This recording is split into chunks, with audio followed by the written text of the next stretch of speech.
Right, Freelander 2, our little off-road Freelander 2, it's been getting upset. It said, Simon, I'm not happy. That Floozy, the new Defender's got a light bar on the roof. I want one of them. You can't have favourites. If that's got a light bar, I've got to have a light bar. So, what did we have to do? We have designed a light bar kit to fit on the Freelander 2. Because the Freelander 2s need love and light bars in equal measure. So we have got these brackets, and they sit on a spacer, whoosh, like that. And then it gives you a nice mounting that's about 40 inches, which will do your standard, I think that's about a metre in new money. We'll have a check in a minute. Right, and you've got some bolts. Right, now, the cool thing about the Freelander 2, there are many cool things about the Freelander 2, is that there are two nice chunky fixing bolts hidden under this plastic trim somewhere. And they are used if you've got a roof rack, because it mounts the front foot here and then the back foot gets mounted there. Don't look at the back, that's all development. Shh. Right, so we are going to show you how to fit our roof bar kit on the Freelander 2. So let's just go through some tools we'll need and what we're getting in the kit. These brackets are both the same but different. So they're actually exactly the same, but they're not. You can mount them this way, and they've got an M8 and an M6 hole. So you can mount them with the M8 hole at the front, or you can mount them the other way with the M6 hole at the front. Whichever, because some light bars seem to have a M6 bolt and others have an M8 bolt going in the end. So that's those. The mounting faces are the same. So they're not left and right, but they are A and B. So when you get the kit from us, check you have got two different handed ones, a sort of mirror image of each other. The spacers are the same. The spacers are not. Oh, are they? No, I lie. Look, he's done them differently. And this spacer here is supposed to line up with the joint in the track. Now, we were going to use these as templates, but we changed the plan. So we are going to use the template. Now, we've got some silicone because when you take the bolts out, you don't want water to get back into the car. And it looks like Land Rover put some gloop around the bolts that we're going to take out. So we will add some gloop. You're going to need yourself a 19-20mm-ish drill. You're going to need a 21mm socket. Ideally 6-sided. That isn't, that's 12-sided. Trim tool, a 6mm Allen kit, Sharpie pen and some masking tape. Right, before we rip it out, let's get to work with the template. I'll see you on the roof. Right, so the template, the square edge is the front, okay, and it's going to go like that there, and that's going to give us the locations for our holes. You can see that. So we can slather, is that a word? Right. Let's put some let's slap some masking tape on here. Is this going to work or not? I don't know. Hey, this will work. I've got a plan in my head. I'm making it as I go along. Okay. Right, there you go. So I can see the edge, right? And we are going to then put that there to the edge. And there's these two holes at the back we're trying to mark. Now, he sort of made it so I can't quite mark the centre, but I think it helps. Right, so that marks the sort of circle we got to cut out. He's given me a centre, but you'd need a blooming thin pen to get through there, wouldn't he? We have a word with Zach. Right then. Okay, so that's, oh look, that one did go through. Right, and then what I'm gonna do, right, I'm gonna, right, we'll get a trim tool next. Right, I reckon I'm gonna use the trim tool just to violate my, I was working out in my head as I was putting it on. Right, and then you can get under this trim at the front. Now, it's not gonna be as easy as this. We've obviously had ours out. There should be some double-sided tape. Careful leaning on your windscreen like I just did. You might be better off doing it from the side. Try and prise that open. And then somewhere close to this joint here, under here somewhere, there's a fir tree fixing. Okay,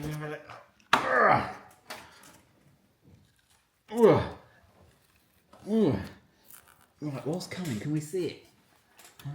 There he is, he's under there. Look. In fact, he's going to be in line with your hole, if we've got it right. I'm thinking about it. Oh gosh, I nearly fell off my chair. Right, and this is how these trims are held on. It's this little fir tree fixer. But what that now does is that exposes these two fixings. Now, they look like they're threaded fixings, and they may be, but they're a little bit small for our needs. So we are going to take these two fixings, come out. So these are the 21mm fixings. Now these are difficult to get out. They've got a very shallow head on them, which was why I was... Now when we took these out originally, we had the impact driver on them. And we wound them out a bit, and then they get tight. Put a load of WD-40 round, wind them back in again, then wind them out again. It'll go a bit more, and it'll get stuck. WD-40, and wind it in and out, and in and out, and eventually you'll get them out. Don't just try and go da-da-da-da-da-da-da-da. Well, you can, but I reckon you're going to be in a world of pain. Right. So these should come out relatively easily for me, because we've had these out. Okay, and they're an M10.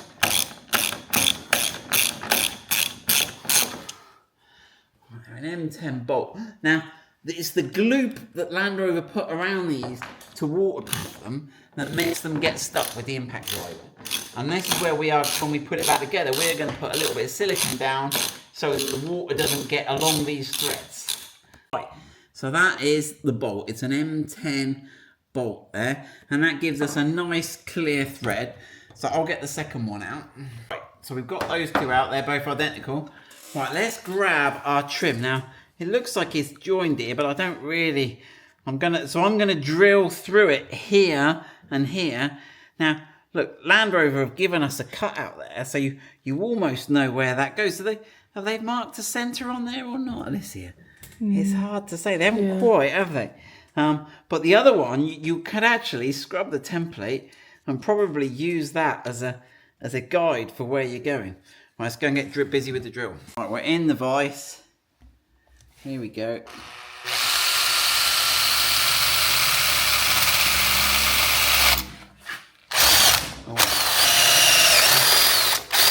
Right, it's drilled through most of it. Let's have a look. Right, that doesn't look too bad. Right, that's that one. And this is the other one. I mean, we could try doing it central and in that recess. Let me see where that comes out.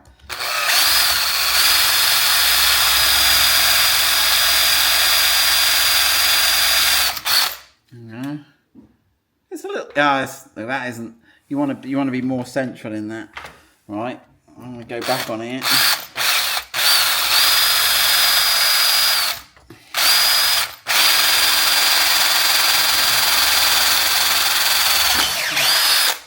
Right, okay, that one looked like it was plastic. That one was a bit tougher. So that doesn't look too bad.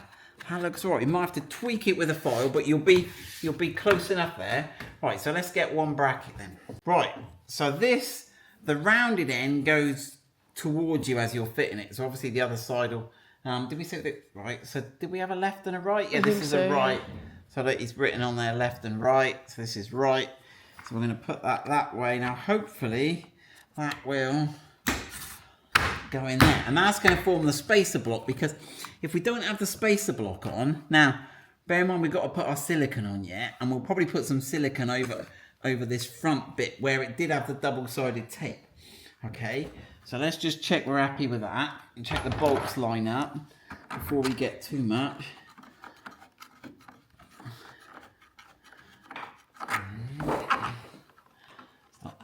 Check the bolts line up. The front one's okay. The back one doesn't seem quite right. I might... Oh, no, he's having it. He's in. Is he going in? Yeah. Right, let's get the silicone out. So a little tube of silicone's all we need. Right, let's put a bit of... We want it to go down and around in that thread. We'll do everywhere there. Anywhere and everywhere. Right, and then the other bit we want to do is on where the double-sided tape was. Okay, we'll put that there. Right. Ooh, I've got it everywhere now. Right then. Right. So that should be good on there. Right. And then it's just a question of getting your bracket. Putting that on here. Getting your M10 flanged bolt. Okay. Let's get that one started. Okay. I don't want to cross thread these, but they're quite... Okay, right, and then let's get the other one in as well. Make sure you've still got some room to manoeuvre. And we'll get the second one in. Right, there we go. Alright. There you go. Right, Ron, now you notice that front bit's lifting up a bit here, isn't it? I think that's just where we just need to hold that down. So is that pushed down? Just need some masking tape on there to hold him down. Right, we will get that done on the other one, then we'll come back and fit the light bar. We have got this nice Hella light bar, and it's got a daytime running light. Hella want me to stock their products, so I'm happy to do, but it's a bit weird. The wiring's kind of odd on it. It's like the red and the black do the main light bar, and then you've got to like join two colours together and earth it for another one, and then join one. It's proper weird. But we're working that out. We're having little meetings with Hella on that. Right, so they come with some bolts that are going to screw in the end. Look, so right, let's get up there and have a look how these are getting on. Right, we perhaps should have put them the other way around. We've got the big hole at the back, but it doesn't really matter. You're still going to see the road. So let's put I'm going to put the washer on the outside. And I'm going to put that here.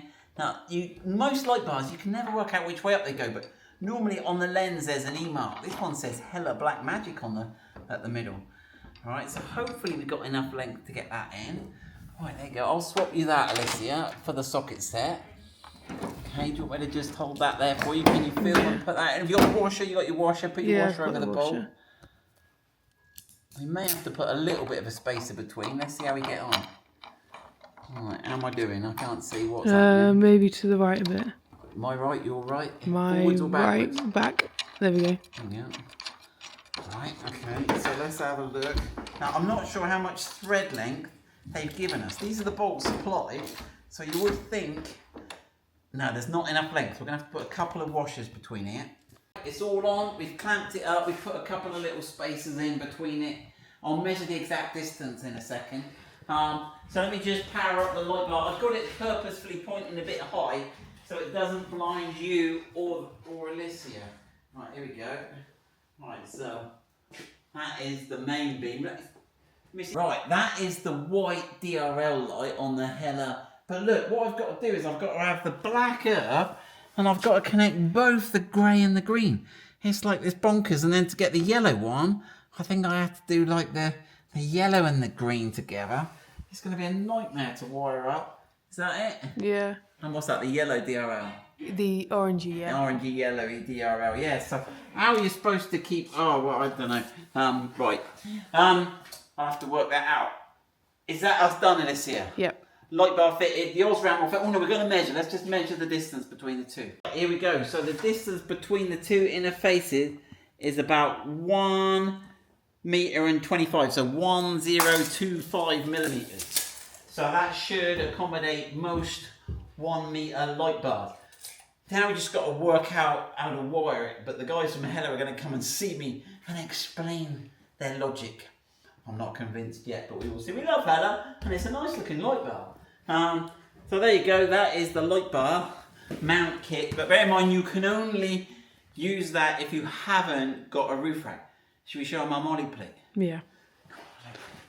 So this is our combo rear molly plate for the Freelander 2 with roof bar mount, so it all links together. It'll go on both sides. We've got end caps going on here.